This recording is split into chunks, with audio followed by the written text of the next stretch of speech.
Greetings, everyone. Pete Pardo here from Sea Tranquility. Welcome to another episode of what is now officially being called the UK Connection. The reason why we call it that is because of these two gentlemen in the house in the co-captain's chairs, Mr. Simon Bray and Mr. Steven Reid. Hello, gentlemen. I guess welcome to the de facto first official episode of the UK Connection, even though we've done like, what, a dozen of these or 10 of these, I don't know, whatever it is, I've lost track. So we are going to continue. We started with a topic a few weeks ago, or maybe it's a month ago. I don't know. I'm losing, the holidays throw me off as to when in 2021, we did a show where we talked about some favorite concert experiences from a batch of years. We have plenty of years we haven't covered. So we're going to start trying to condense them a little bit more because we've all seen a lot of cool shows, had some fun experiences. So for today's episode, we're going to take a look at 1985, 86, and 87. In 1985, I was a wee 19 years old.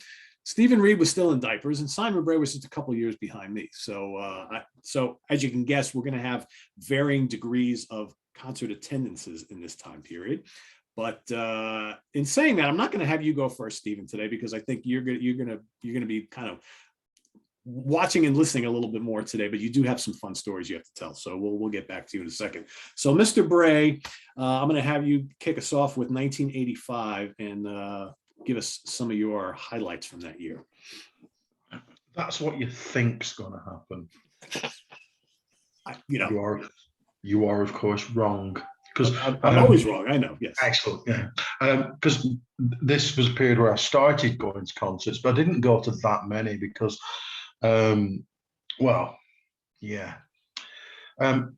recently I've been reading this book. Yeah. John Ilsley's My Life in Dire Straits. I'm not a huge fan of Dire Straits, but for £6 at my local Tesco, I thought I'll have some of that. Yes, indeed. And in it, in one of the very early chapters, he points out that, and I don't know if Stephen finds this from Scotland, but in the UK, up until not very long ago, i.e. when I was a teenager, going like a simple 16, 20 miles was like a really big thing.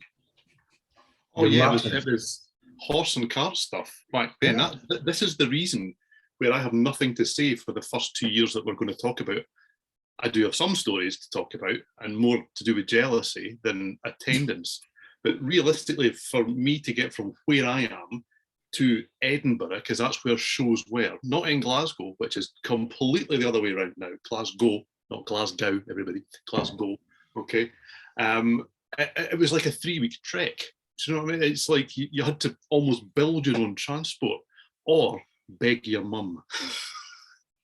So no horse and carriage to go to Glasgow or Edinburgh, or it's uphill, Peter. Yeah. So in 1985, I would have been 17, turning 18. So I'm just a little bit younger than you. And from where I live, which is very, very definitely in Lancashire, just so we can get out there once again, it's about 20. To get to, say, Manchester Academy, for instance, it's 31 miles to go around because that's the best way to get to it from where I live. And, that back in 1985, that was an unimaginably long way. It really was. Even today on public transport in the UK, it's a good couple of days of a job, you know what I mean? Especially up here in the north, you know what I mean? Jesus Christ. You're in the powerhouse, Simon. You're in the powerhouse. Yeah, that's right. Absolutely. However, I am genuinely working my way up to go and see an artist at this point. But honest, I've got more things to say beforehand. So, obviously, to get to go and see artists, you've got to start liking music, haven't you? Yeah, that would help. Seems like a plan. And my parents just wasn't their thing. You know what I mean? They didn't have a record player for most of my childhood. And the very first record I ever saved up to buy all by myself, and here comes the through line, was "Eat to the Beat" by Blondie. I bypassed parallel lines. I was just too young.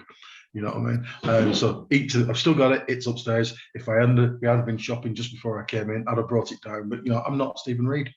I'm just saying, And from there on, I'm just saying I can't do the show and tell. Although I brought a book, haven't I? Yes, you did. Yes. Points for that. Points for that. Thank you.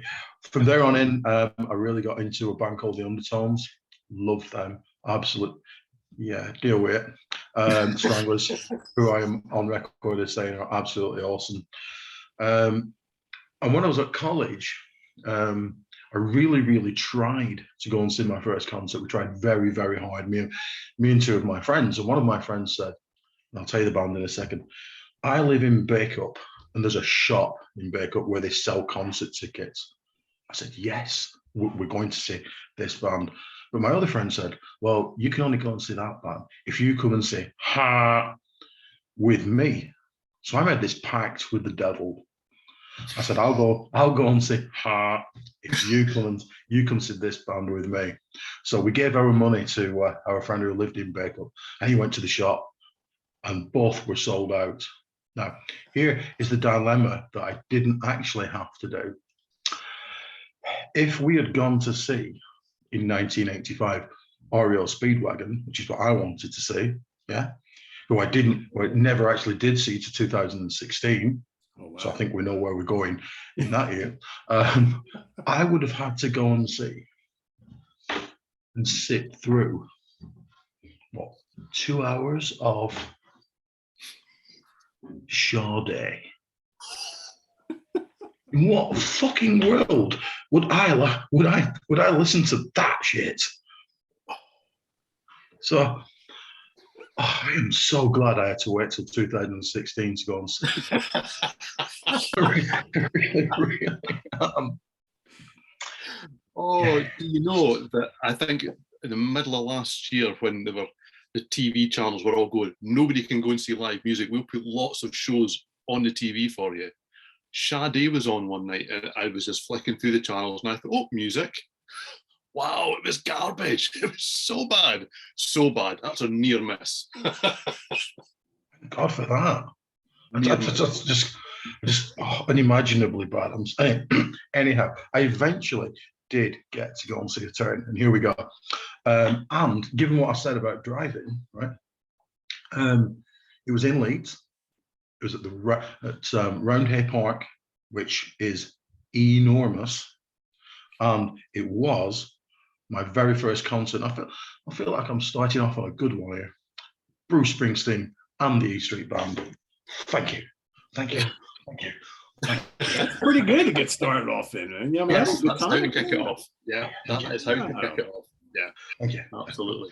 Yes. Yeah. I was expecting support. Young. No, don't need any of that shit. 5 hours, right? 5 hours of Bruce. Bruce is starting during the daytime, finishing as late as is humanly possible. Yeah. Yep. Absolutely. Yeah. So that was 85. So was that Born in the USA tour? Wow. Yeah, that's the high. Yeah. I went with my friend who, to protect the innocent, actually grew up to be an international sportsman. So he ended up being quite well known. I'm not going to name that person, but we were wandering around because it's an absolutely enormous venue. And then all you heard was just like 1, 2, da, da, da, da, da, da. And my friend went, "Is it coming on?" And I went, No, that's Elvis Presley. And he went, "Oh, is it?"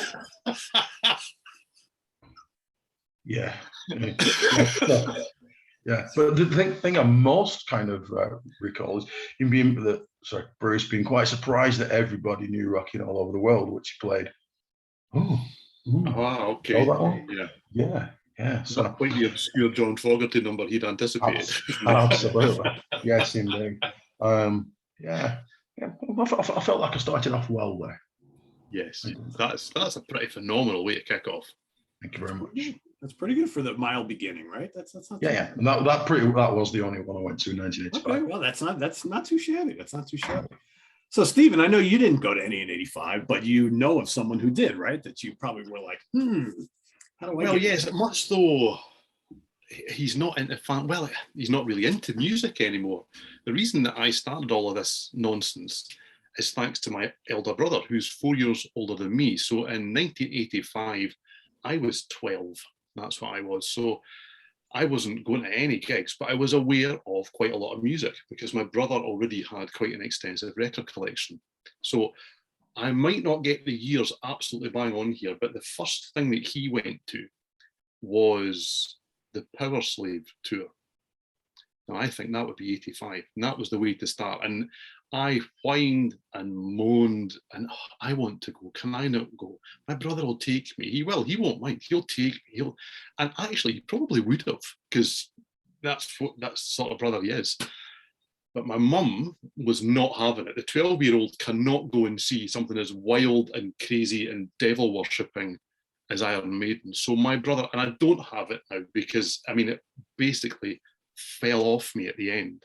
He brought me back a tour shirt, the one that had like the mummified Eddie with the bandages all coming down and the Iron Maiden in classic red above it. And I mean, it was the same colour as this when it finished, but it was as black as a black thing when I first got it, because I wore it every day, every single day. And this gig that I didn't even go to was just this mythical thing. And he bought a tour program and he showed me the stage set. And I was so excited and so bereft at the same time. It was just, mind blowing. And from there, I nagged and moaned to get to go to concerts. And it really upset my brother that he was made to wait until he was 16. But because he hadn't been possessed by some evil spirit, I got to go to my first one when I was 14 in 1987. He didn't quite have the demon like you did so early on. No, exactly. But there were other things he went to in 86, I think 86, that I'm still really quite jealous of. So we'll get to there when we get to 86. But 85 was his first concert. And yeah, and that was the way to start as well. Maiden in the pomp at that stage, really right at the top of their game with a massive stage set. Yeah. And yeah, I've seen the footage since, but I obviously didn't get to experience it myself. And that's one of those coulda, woulda, shoulda moments. Would I remember it from 12? Of course I would. You should, yeah. Well, I hate to tell you, but my first one that I'm going to talk about today was Iron Maiden and Queensryche, Powerslave Tour, Radio City Music Hall, 1985, January 20th, as a matter of fact, on the big stage in New York City. And I remember it like it was yesterday. I was in college, and it's funny. We were talking before we went on the air. I'm looking at going through my book because, of course, like you, I have one of these things with all sorts of ticket stubs and all sorts of from all throughout the years. And I'm looking through all of the shows that I went to for this time period, and I'm like, I was a broke college kid. How the hell did I afford any of this? And a shirt and a tour program and stuff that you do before the show and all that kind of, like, I don't know. And gas to get down there, and because I had to drive to all this stuff for the most part. So anyway, but I don't know. I honestly don't know how I afforded it because I had no money at the time. But anyway, yes, the Powerslave Tour. It was so cold that night that the people that I were with, we were walking around New York City. We had time to kill before the show. It was so cold. We ran into a liquor store and bought, and I remember it like it was yesterday, bought a bottle of this disgusting blackberry brandy. And we're sitting there in the alleys drinking this stuff, thinking that it's going to like keep us warm, which by the way, it didn't. But the show was absolutely spectacular. I mean, the stage was enormous. And it was quite the spectacle, and they were amazing. I've seen Maiden so many times. That's one of the better times I've seen them. But that was really good. And this is already 4 years into my concert going. So I've been seeing shows for 4 years at this point. Also that year, March 25th of the same year, at the Meadowlands Arena in East Rutherford, New Jersey, I saw the Deep Purple reunion tour, Perfect Strangers, with Girl School, which is a weird mix, but I knew nothing about Girl School at the time. I thought that was kind of strange. But that was, good band. It was kind of a strange mix, but that was the only time I've ever seen Mark II live. Okay. But really good. And I experimented with some interesting things prior to that show on the way down, which we won't get into, but that was the first time I'd ever done that for a live concert. Made it all the more interesting. November 19th, 85, saw Stevie Ray Vaughan for the first time at the Mid-Hudson Civic Center in Poughkeepsie, New York. Looking back on it, knowing what we knew about Stevie a little not long afterwards, I was wondering what, because we were in the third or fourth row. He seemed like he was sweating profusely during the whole show and just like looked like off. This was right in the midst of his like drug addiction time, so not surprising then, but he was amazing. And then the only other one I wanted to mention from this year was Wasp, Metallica, and Armored Saint. Armored Saint opening, Metallica's second band, Wasp the headliner. Metallica's still kind of starting to get more popular. This was Mid-Hudson Civic Center, Poughkeepsie, New York. This was like the next town over from where I was going to college. So I saw a lot of Poughkeepsie shows during that time. That was January 23rd, 85. So what's interesting is I saw Maiden on the 20th, Wasp on the 23rd, Deep Purple on the 25th of March, Stevie Ray Vaughan later in the year, and there were a whole bunch of ones I didn't even mention. How did I afford these? I don't know. I really don't know how I afforded these. It's interesting as well with that bill. I mean, 3 heavy bands, but it shows you that at that stage, bands like Metallica didn't really have anyone of similar music to really hit the stage with. Because in years to unless come, you're talking, and because a lot of the other bands were still in the underground, like Slayer, Overkill not quite hitting yet, Megadeth, they wouldn't do that anyway, right? Because there was the bad blood there. Anthrax not quite hitting yet, they're coming really soon. So yeah, you're absolutely right, because they don't really fit, but it was a great show. I mean, this was still Armored Saint were brand new. They came out with all the armor. It was wild seeing them on stage, all this armor. It's the only time I ever saw them like that. And Wasp were at the time kind of a big deal, because this was Wasp second album, if I'm not mistaken. So it was really good. I thought Metallica were amazing. I mean, and it was a really, really fun show. So that's 1985 for me. As we move on to 1986 and back to Simon. Okay, I'm just going to go with the one again. Okay. But what a one it was. Yeah. Now to get to this one, and again, Stephen, I'm sure you'll have done this shit. You had to physically go and buy the tickets. None of this like internet-based shit or anything like that. You had to go and get it. Now the venue for this was Main Road Football Stadium in Manchester. Okay. So off me and my cousin Tony Tootle, we're both going to get tickets. We're both band that we both like. We're going to get the tickets. So we got to Main Road, and there's an enormous queue, really, really big queue. So we stood there and we stood there and stood there, and we're inching forward, getting excited. We're about just a couple of yards away when all the shutters come down. Every single one. Glad you're finding this for me. I'm glad. Suddenly, though, and almost in this like kind of Dickensian kind of way, this bunch of dudes suddenly open up their coats, and there's shitloads more tickets. Well, it's completely like this bunch of spibs that turned up from the 1940s. Going, what can I do for you, sir? So, I must have been a student at the time. I was a student at the time. So I, with a little bit of help from my cousin Tony, paid the princely sum of £20, which must have been a lot back in back in 20 of your earth pounds. But our Tony went, no, you can go by yourself after I'd got my ticket. Wanker.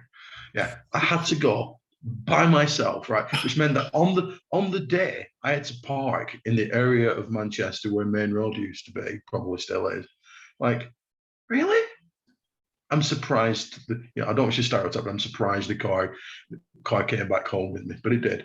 And I went to see, here's the bill, from the bottom upwards. Opening up first were Belouis Sun. Yeah. Best known for having a video of shitloads of naked people in. I should know them better then, no? It's him. It's his actual name, Blue. So some people, or was it imagination? He had the two minor hits. I think the rest of the country got In Excess, I think. But we have Blue is some,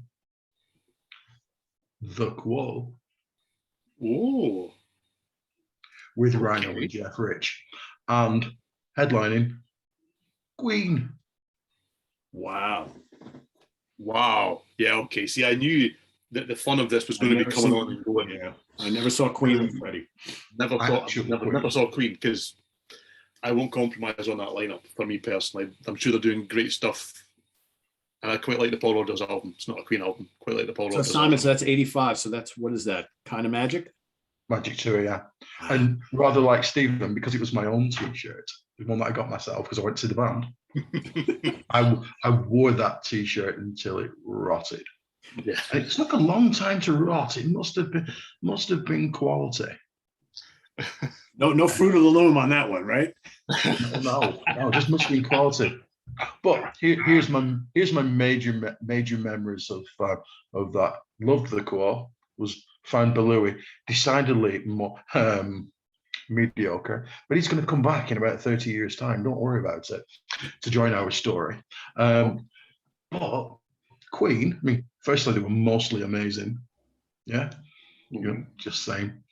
But Brian May did a guitar solo that was, and I'm not taking the piss or anything, the worst thing I've ever heard in my life. Shockingly bad.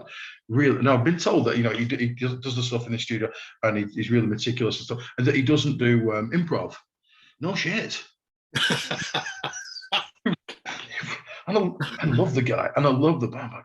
God, that was like 7.32 minutes I'll never get back. You know what it is? I think there's a lot of people that they want to hear that because he's been playing that same guitar solo for a million years. And it's like, yeah, it's not the most technically impressive thing. He's using all the echo and delay and all that stuff, but it's like a gimmick, right? I'm sure if you ask him and say, Brian, be really honest, what do you think of that Brighton Rock guitar solo that you've been playing for 50 years? He'd probably tell you it sucks too, right? It did. Because he's an amazing guitar player. I totally agree. Absolutely. Yeah, absolutely. Yeah. But I feel like I started off well, didn't I? You did, didn't you? You really did. Good, man. Bruce and then that triple bill. It's like, yeah. And then I ended up with John Parr in a fucking cupboard, didn't I? For those of you watching who don't know what he's talking about, you have to watch the last episode. So it'll all be revealed then. So it will. Oh yes, absolutely it will.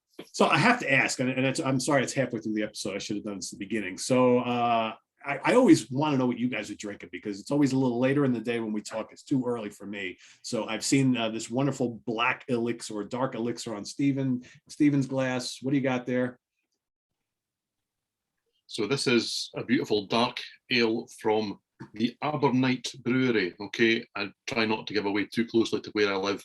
This will tell you pretty closely to where I live because this is about 5 miles away from me, and it's a very small operation. And pre-COVID, they did fantastic open days. One in the winters where you would sit outside in the snow, in the field, and I mean in a field in the middle of nowhere. Their brewery is in a field in the middle of nowhere. And one in the summer where if you got lucky, you got rained on, and if you didn't get lucky, you still got rained on. So, but it's absolutely fantastic stuff that they do. So that just happens to be what's in the glass tonight. And it is just, I use this glass regularly. I'm actually not on a retainer of any sort whatsoever. There you go. But it's top stuff. It's really good. But of course, now this weekend, that place is going to be packed and everybody's going to be like, when is Steven Reid showing up today? Simon, what about you? I know you got something interesting over there. I do. This is just this is Mechanics of Illusion, a West Coast IPA, which obviously is from Croatia. Obviously. It's from a well-known beer club. And I just lent into the old receptacle now. Cool. Thought, should I go with the really strong shit tonight? No. So I've got to drive early in the morning. Let's go with the middle of the road stuff. This is officially the I now work from home pint at this time of day. This is not really mucking around, this one. Has to be said. Very tasty. In the future, we'll get that out of the way first thing. It'll be kind of like the weather report that Martin and I do every Friday at first thing. We'll do the drinking. Yes. So just for anybody who cares, you should know this by now if you've watched me all these years. The Republic of Tea iced tea. This is, I believe, blueberry green tea on ice. Not very sexy, I know, but hey, I like it. Anyway, all right, Steven, on to you. 1986. 86, yes, and I think these are 86, might be 85. I think these are 86. And my brother's claim to fame for a good few years was a high five that he received prior to a gig, as he and his mates stood outside his venue for hours, as just about every concert did in Scotland in the late 80s. It happened at the Edinburgh Playhouse, which now only does things like Joseph and his Technicolor Dreamcoat and shows of that ilk, The Lion King, various things like that. They don't put on bands particularly anymore. It's very highbrow these days. Nice venue.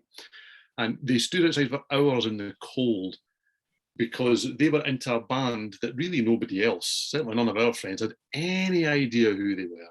And he high-fived John Bon Jovi before John Bon Jovi was John Bon Jovi.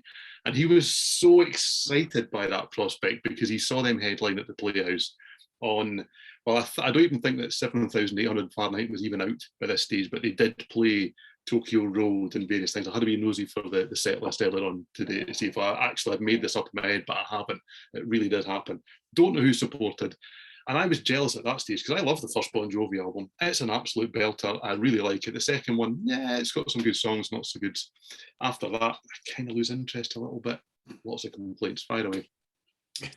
But the one that I've always been jealous about and will always remain jealous about, and I've seen one of these bands since, but not with the right singer, was Accept headlining. Obviously, classic era Accept at this stage. And opening the bill was Dokken. So Dokken were right at the peak of their powers at this stage. You know, we're 3 albums in, under lock and key, and George Lynch is firing all cylinders. And my brother came back and was thoroughly nonplussed by them because he had no idea who they were. And I've got all the albums. And you were like, this I should have been there. And only afterwards did he go, I should maybe have a listen to them. And he came back to me a couple of days later, wow, they're amazing. You know, go figure. He went because he absolutely adored Accept at that stage. So I heard them an awful lot, and I still have a huge soft spot for that band. I've always liked Accept. They've had highs and lows, back to form again now, but to have seen them at that stage would have been absolutely phenomenal. So that was a double bill that I was massively jealous of. And he had an Accept t-shirt, didn't buy me one at that stage, a metal heart on it with a white background, and it was very cool. And he didn't buy me a Dokken t-shirt either, and I don't think I've ever owned a Dokken t-shirt. And I've never seen that band. I've seen 3 of the members in different things, never seen Don Dokken, and wouldn't pay to see Don Dokken after his recent huffing and puffing and talking, which now classes for performance. But there you go. Well, I hate to say it, but I'm going to do it to you again. Oh. So, the first one that I was going to mention, which was June 8th, 1986, Judas Priest and Dokken, Nassau Coliseum in Uniondale, Long Island. Yeah, I actually saw Dokken a lot. They played around here all the time for a couple of years, and I caught them quite a bit. That was really good. And before I go, I digress. How do you get Edinburgh from the way that word is spelled? I must have asked this before. It's Edinburgh. I once said this to someone else, and they're like, "What? That's not how you say it." Like, how do you get Edinburgh from the way that's spelled? Because the GH bizarrely is a that's how. So it's the Royal Borough of Eden. It's the borough is the area. Now further south, it's spelled slightly different. So like usually BOROUGH, Edinburgh, BURGH. It's the same way that we say loch when everybody else says, "Oh, that's a lovely loch that you have there." Yeah. Nobody's stopping you from getting into it. It's not a loch. I got to get the hang of all this stuff. I remember the days when I used to say Birmingham, and they're like, "It's Birmingham, you." I don't know. Doesn't make much sense to me, but I'll go along with it. So anyway, I mean, There's plenty of places around here that you look at and you think, I was, to digress, seeing as you started it, this is your fault, Peter. Okay, I was at a five-a-side football tournament many moons ago with one of the places I worked, and the turnout announcer announced that the next team on should be Milne Gavi, Milngavie, Milne Gavi. Now in Scotland you pronounce that Mulgai. Okay, I have no idea why, but that is Mulgai. I won't lie, we have a similar stuff here too, especially on places like Long Island, New York, where they pronounce some of these towns are like, I don't get it, wacky. But anyway, yeah. So back to 1986. This is what people come to this shit for. Yes, this is it. This is the important. It's ridiculous shit. banter that has nothing to do with the topic at hand, right? That's it. Yes, the Mulgai Massive will be here soon. This is what happens when you throw a New Yorker in the middle of a guy from Scotland and a guy from the UK. It's just and wherever you're from, Simon, because I'll say the name of your town wrong again, so I won't. For everybody home watching, the correct pronunciation of where Simon is from is. Well, I do say Lancashire, but actually I live in Accrington. Oh, okay, Accrington. Is that correct? That's the town. Yeah, so you can't fuck that up. That's no, that's simple. Simple. Lancashire. Yeah, Lancashire. Lancashire. Okay. Lancashire. Sure. Sure. Can I just interject one more time before you do your list? Because clearly, me and Steven are vaguely from the same place, and must have similar kind of backgrounds into what we listen to. Although, I feel like more and more we have little in common. However, because isn't that the case? It really is, isn't it? We cross over lots and diverge on lots too. Absolutely. Yeah, absolutely. I am now going to list every single Dokken song that I know. I've been writing them down while we've been talking. You've been busy. Wait. None. One is at zero. None. Nothing. You don't know any? Couldn't tell you anything at all about them. Have you never heard any Dokken? Nope. And you're a guy that really likes Eden's Curse, yeah? Yeah, not Oh, never you like all so. that melodic stuff. That's wow. Yeah, I mean, it's only so many hours in a day. Steven, name a bunch of songs. So you've never heard Breaking the Chain? Tooth and Nail. Nope. Tooth and Nail. Nope. Alone Again. Nope. In My Dreams? Nope. In My Dreams, that's an Ariel Speedwagon song. You've never heard Dream Warriors? There's a Nightmare on Elm Street theme. I might have, but I don't remember it being Dokken. No. Wow. I know. There are other bands I can do this with, but it's digressed into Dokken. You need to go and hear not the first album. Tooth and Nail for sure, and Tooth and Nail and Under Lock and Key, and I would say Back for the Attack as well. See, I honestly think you'll really like them. Oh, I think you would love them. Yeah, knowing what you like, I'm surprised. Yeah, well, yeah. Just throwing it out there. Okay, all right. But yes, I did see them many times. So and I'm very jealous of that. I have to say. I'm relaxed. A couple more here, and then we'll move on to the next year. I did see. This was pretty notable because it was one of those two instances I'm going to talk about today where the opening band completely blew the headliner away. I saw Ozzy Osbourne at the Meadowlands Arena in East Rutherford, New Jersey, about an hour 15-minute drive from where I live. Opening up for them, this was April 21st, 1986, Metallica. So I saw Metallica like 4 times this year because they literally went from one thing to the other. And they were amazing. And this was right before Cliff died. So this was Master of Puppets tour. Amazing. Like probably one of the best 1, 2, or 3 times I've seen Metallica. That this was, to me, their kind of peak period. And then another one noteworthy, not necessarily for a good thing. I saw Black Sabbath on the 7 Star tour with Wasp and Anthrax at the same arena, Meadowlands Arena, East Rutherford, New Jersey, March 24th, 1986. It was one of the only 2 gigs, I believe, that Glenn Hughes actually sang for on that tour before he was kicked out of the band. And he was absolutely dreadful. It was really bad. Yeah. This is probably like a 15 or 18,000 seat arena. There was maybe 10,000 people there. It was not very well attended. Wasp and Anthrax were fine. They were both good, but Sabbath, probably one of the worst times I've ever seen them. I was really jacked because I was like, oh, I was really into the whole album and seeing Glenn Hughes with them. And he was croaking throughout the whole thing. It was a mess. It was a mess. So that was notable, not for all the good reasons, but yeah, that was 1986 highlights for me. What album would that have been for Anthrax? That was probably maybe their third album. Yeah, okay. So where are we? Third album. Not State of Euphoria. That's not right. Spreading the Disease, maybe. I'm trying to remember. Yeah, it's something like that.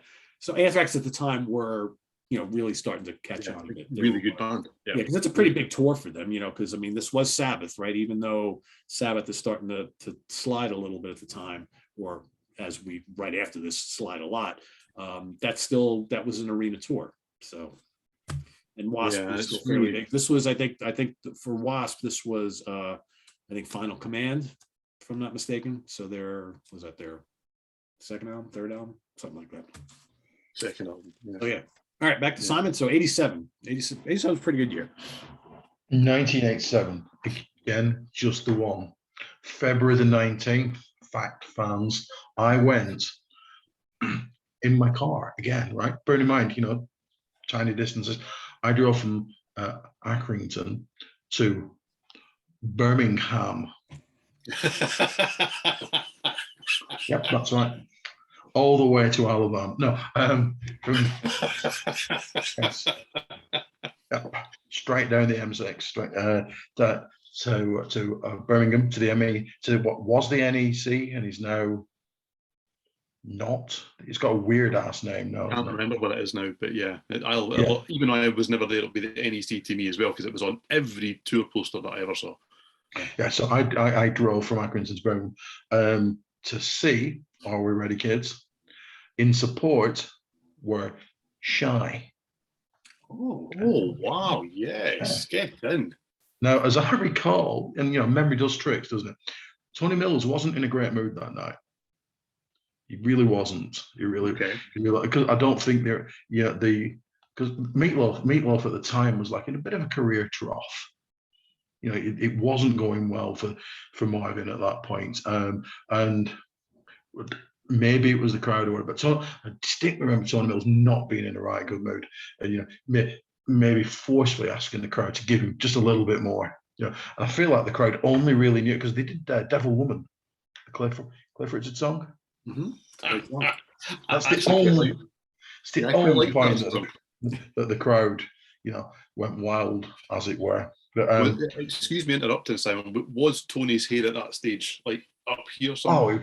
It was like the Patronus Towers. It was that tall. Yeah, absolutely. Big, vibrant quality. I've got in my mind he's wearing a white kind of leisure suit with the sleeves rolled up. He couldn't have looked more 1985, bizarrely enough, if he'd have tried hard. You know what I mean? Yeah. But I remember thinking, Christ, he can sing. Yes. What's going on? Why is everybody okay? Anyhow, so they were on first, and didn't really go down that well, which is pretty disappointing. However, Meatloaf was touring the "Blind Before I Stop" album, which I know we've all got. The what? "Blind Before I Stop." Don't even think I've heard of that. Yeah, I have it. Yeah, I mean, I've got it. I mean, I've got everything by him. So if you think about Meatloaf's career, so he started off being produced by Todd Rundgren, on Bat AFL, Jim Steinman. I think Tom Dowd did Midnight at Lost and Found, and then the next obvious place to try and reinvent your career is Frank Farian from Boney M. Think we can all agree on that one, don't you? That's the logical step that I. Of course. I was going to suggest that, right? Yeah. Yeah, indeed. Would it be kind to suggest that was misguided? I'll tell you what. I will listen to Dokken if you listen to Blind Before I Stop by me. I'm up for that. Yeah, there we go. There's an unofficial homework assignment. See that? Boom. I'll get part 3. There we go. Get back to you next week. You'll have to remind me which Dokken not to listen to. I will do that. I promise you. I'll ask you to listen to Tooth and Nail. Listen to Tooth and Nail. There's yours. That's my favourite. Yeah, I would agree with that. Okay. Back to the Loaf. So the Loaf, he performed the title song, and he also did Rock and Roll Mercenaries. Now, if you can see the connections in my life right now, that was the number 31 hit that he had with my friend and mine. Yep, that's right. Second mention today, John Parr. Did he bring John Parr out? No, he didn't. Stuck in the fucking cupboard, isn't he? Yeah. Yep. Yeah. Let me out. That's my cue. Yeah. So we had the bass. Those of you wondering why we're doing this, watch the other episode. That's all I'll tell you. Yeah. He had the bass player sing the John Parr parts, John Parr parts. Yeah, it was just pretty surreal. Played the 2 songs off the album because it's a bit of a turkey, but you're going to listen to it over the next week. And that was pretty much it for the new album. Then he brought out the hits to play. But the absolute main thing that I remember about it was that, let me get this right, Bob Kulick was his guitar player. Ah, cool. Yes, unbelievably good. He's amazing. Yeah. Holy shit. He did a guitar. He did the guitar solo, which is on the album and on the VHS video of the tour. And the what feels like a really brilliant 3-hour solo in 2 out of 3 ain't bad. No, it's a pretty long solo, but it's absolutely brilliant. It's really, really good. Well worth the price of admission for the Live at Wembley album that came from this tour. Just unbelievably good. What a fantastic guitar player. Yes, yeah, brilliant. Absolutely. Yes, and much missed talent and hugely underrated. Yeah, I agree. Yeah. 2 more things before I finish. Okay. Well, 3 more things. Thoroughly enjoyed myself. Yeah, but once you've done Bat Out of Hell, yeah, yeah, in all its resplendent glory, do you or do you not come back and do one more song from the Blind Before I Stop album and then finish off and break the Chuck Berry rule? I think we definitely do. Well, you do if you're Marvin from Texas, don't you? Yeah, you do, don't you? You do, and you did. Anyway, the 2 other things I wasn't very well that night. I really wasn't. And I distinctly remember at one point going back up the M6, pulling over and throwing up all over the M6. Wasn't drunk because I was driving. I didn't have a single drink of any description. Just really, really ill. Must have been that Chuck Berry rule, I guess, That's exactly what I was going to say. It was the Chuck Berry rule.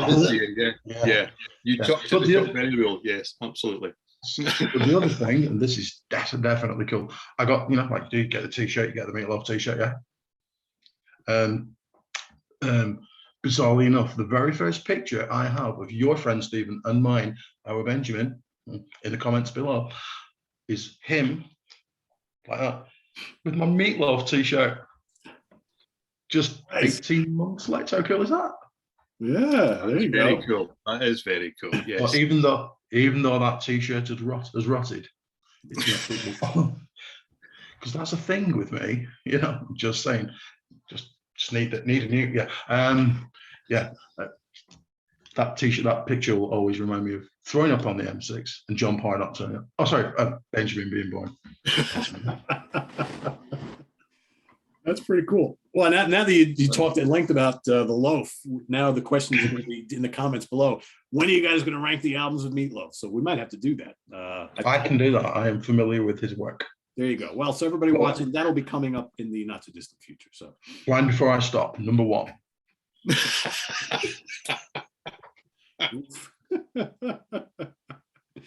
Oh, man. Too funny. So good. So Finished. Stephen, did we finally get to a year where you actually attended something here? Yes, absolutely. On the 13th, it was a near run thing. The 13th of December was my first show. 1987. Tail end. Wow. We just squeezed one into this year. And yes, as Simon says, it's like, I mean, as I say, I'm 14 at this stage. So my friend's mum had to take us and his older brother and his friend through what they did, or what she did. It was probably just herself, by the time we'd all fitted in the car for 3 hours, 4 hours, but absolutely, probably just sat outside in the car, waiting for us to come and go, that was amazing, that was brilliant, wasn't it fantastic? So what I saw was, if we can read this, can you read all that? Because this is what tickets look like back then. Can you tell what the band is? Can you? Dio plus guess? Dio plus guess. It'd be much easier to read if I just did that. Ah, there you go. There you go. And we've even got Craig Goldie on the back. There you go. So we've got Ronnie on the front, Craig on the back. But yeah, I saw Dio with, and I didn't remember this was until I looked through it about half an hour ago. Warlock was the first band that I saw on stage, because that's who opened, and they were right on the cusp of being absolutely ginormous at that stage before they kind of imploded, realistically. So yes, Doro Pesh, it would be fair to suggest, was my first live crush. No two ways about it. As a 14-year-old, at the back of the stalls, that was quite impressive. However, my hormones obviously had not kicked in fully by that stage, because I was there to see Dio. The older guys were there to see Warlock, really. Not too much about it. I was there to see Ronnie James Dio, and I did see Ronnie James Dio, and he was absolutely fantastic.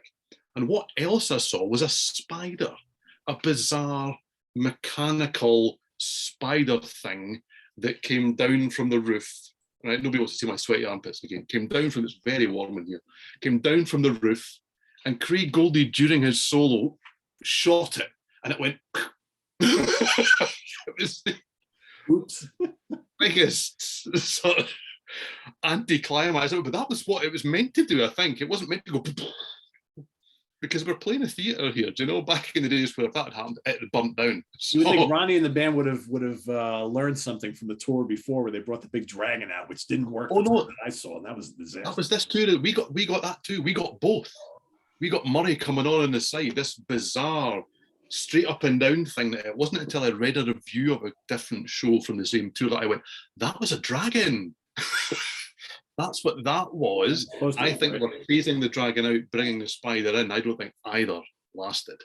But my real memory of that night, other than how good Ronnie James Dio was, because he was every night, I've absolutely no doubt about that.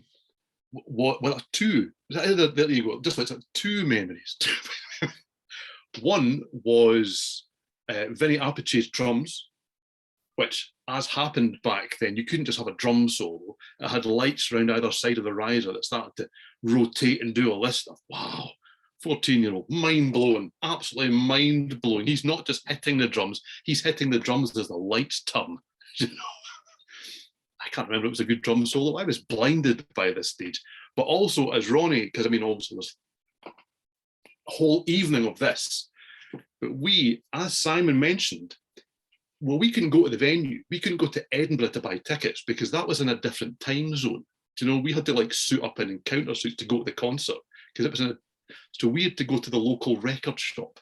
We had to go to Gold Rush Records, which basically just took all of my money for a period of about 15 years and go in there and you got whatever tickets you were given because that's just the tickets that they had. So sometimes you could buy a ticket, you could be middle of the front row. You didn't know until you stood in that queue in the record shop. It wasn't, you know, thousands of people there. Maybe, oh, wow, this is a busy one. There's 30 people queued up outside Gold Rush for this one. So we were at the back of the stalls for this one. I'm in row double M. Okay, so by big venue standards, not that far back, but I was far enough back that for stand up and shout, yeah, when we did the bit, yeah, I'm below the gallery above me, straight into it. Man, oh man, I sprained my wrist for about 2 minutes. Straight up in, because this is an old venue. It's like the ceiling is here. So it's like stand up and shout, oh! Meanwhile, you got home and your mother's like, "Yeah, you're not going to another one of these. Forget it, buddy." So, I did just no, it's all fine. There you go. So yeah, that was my first concert experience. Was Dio with Warlock opening, and it was another world. It was like being in another world. Absolutely phenomenal, and it absolutely bit me massively. I really got the bug from there on, and never stopped really. That's right. You know how they say you'll never forget the first one. There you go. Concert. And I didn't. Concert. So yeah, it's a PG show here. And you know, it's funny. We've been talking about. Simon was talking about it before, and you know, I'll reiterate. You know, we going back to the old days where you wanted to buy concert tickets, you had to go somewhere. And I'm curious, like, did you guys have Ticketron, or was that just a U.S. thing? I guess not. Okay, because now like everybody has Ticketmaster or Live Nation that's worldwide, right? Okay. But back in the old days, we had this thing called Ticketron, and it's like if you were like a department store and you were interested in doing this, you would get like a Ticketron machine that would print out the tickets. But you had the people who were buying, you could either call up the department store that had a Ticketron machine to order your tickets, and you would give them credit card information over the phone, and then they would put it aside for you and you go pick it up. Or you'd be like one of the knuckleheads like me who would wait out in the cold or in the rain for overnight or hours on end to go wait for the store to open at 10 a.m. so you can go in and physically buy one. So for all you people watching who only know you go on the internet and whatever, all you people born post when the internet started, back in the old days, you actually had to go physically buy a ticket, right? Or find, Mr. Damone from Fast Times at Ridgemont High with his Blue Oyster Cult ticket in his vest. Yeah, it was all local record stores when I was young. Yeah, there were record stores and department stores here, yeah. And they all got them sent to them. So if you were there early enough queuing outside, you actually saw your tickets being delivered to the store. Yeah, and that was the gasp went down. There was only a certain amount. Each outlet got a certain amount, so that's what it was, and they were already predetermined where the seats were. So there was no like, well, I'll go and browse and see. Yeah, I kind of like those seats there. No, I want to be close to the aisle. Yeah. No, this is what you got. You got what you got. Yeah, this is how much they cost. Yeah. This is what do we got. That's it. Yeah. There was no, sorry, you're behind the stage. Oh, well, yeah. Not like today. Today is ridiculous. But anyway. All right. So 87, like I mentioned at the top of the hour, a really good year for me. I saw a shit ton of shows in 87. So I'm not going to spend a lot of time on any of these, but I do want to mention a couple of them. I probably should start from earliest in the year here, right? Here's an interesting one. I saw Slayer. Rain and Blood had just come out. I saw Slayer at the Chance Theater at Poughkeepsie, New York, which only holds, I think, 1,000 people. February 1st, 1987. It was madness because Slayer were just starting to break big, and that place not big enough for a Slayer crowd. So that was pretty intense. I saw a lot of thrash this year. I was big into thrash. I saw Anthrax and Metal Church at Sundance in Bayshore, Long Island. May 30th, 87. It was over 1 million degrees in that place. It was lots of fun. As you can imagine, small place that holds maybe 800, thrash crowd, early summer. Yeah. At the same place, a couple months later, August 14th, 87, Overkill and Testament at Sundance. Also, a lot of moshing, a lot of craziness, a lot of beer. You guys might remember, maybe made it over your neck of the woods. They did the MTV set up these kind of metal triple bill tours. So there was the Headbangers Ball Tour, which was Grim Reaper, Halloween, and Armored Saint. I saw that October 1st, 1987, Mid-Hudson Civic Center. And like a month later, 2 months later, actually, December 8th, the Metal Mania Festival, also I think promoted by MTV Headbangers Ball, which was Anthrax, Exodus, and Celtic Frost. Same place. Okay. One of the, good I was just going to say, those sort of shows tended to, as is now still the way, it has to be said, they would come over and they would go, yeah, UK tour, London. So you would, it was like when Porcupine Tree just a few weeks ago announced their UK dates. Now, dates usually to me suggest more than one, by the way. Yeah. Not that hurts. My other opener blowing away the headliner, Motley Crue and Whitesnake, Nassau Coliseum, August 22nd, 1987. Whitesnake, at the height of that 87 self-titled album, with Vivian Campbell and Adrian Vandenberg, Rudy Sarzo, Tommy Aldridge, and Mr. Coverdale completely decimated Motley Crue that night. I mean, Motley Crue was so bad, I walked out halfway during the show. It was really bad, really bad. Okay. Gary Moore, The Chance of Poughkeepsie, August 28th, 87. Unfortunately, at the time, my girlfriend got really, really, really drunk, and I spent half the show kind of bringing her out into the parking lot to, take care of things. And so I missed a good chunk of that show, sadly. And it was the only time I ever got to see Gary, who's one of my lifetime heroes. So November 5th, 87, Macaulay Schenker Group, At the Chance of Poughkeepsie. Oh wow, yeah, there you go. That's Really a niche one. I like that era of Schenker as well. Yeah, me too. And last but not least, back to the Sundance Place in Long Island, July 10th, King Diamond and Trouble. Interesting bill, right? That's enough. And what stage were Trouble at then? Very early on. I believe second or third album, maybe. Yeah. Yeah, that's an unusual bill, isn't it? I've never seen King Diamond in any shape or form. That was my first time seeing him. I saw him a couple of the times after that, but that was the first. So I think that was really early on. That was probably 87 had to have been Abigail, maybe. I would think, yeah. Abigail. No, I don't think it was Fatal Portrait. I think it was after that, but one of those two. So, I don't know, but I saw a lot more. But those are some of the more notable ones. Again, a lot of concerts in 87. If that's half of them, how did I afford all this stuff? Because I was like a junior in college. I literally had I was working in a restaurant as like a dishwasher / prep cook, making beer money. So how was I paying for all this stuff and getting there? Well, because if you were anything like me, because back then you were allowed in the UK to start working at the age of 15. I mean, basically, I worked to give my money to people for records and concert tickets. That's what you did. It all just went on that. Any spare cash just went straight to the guy behind the counter. What new album is out? What bands are coming to play? Life was much simpler back then. Yes, but you're absolutely right, because between the concerts and buying albums, because I was driving a Rock Fantasy to buy all the new albums and stuff. I'm like, how the hell did I afford any of this?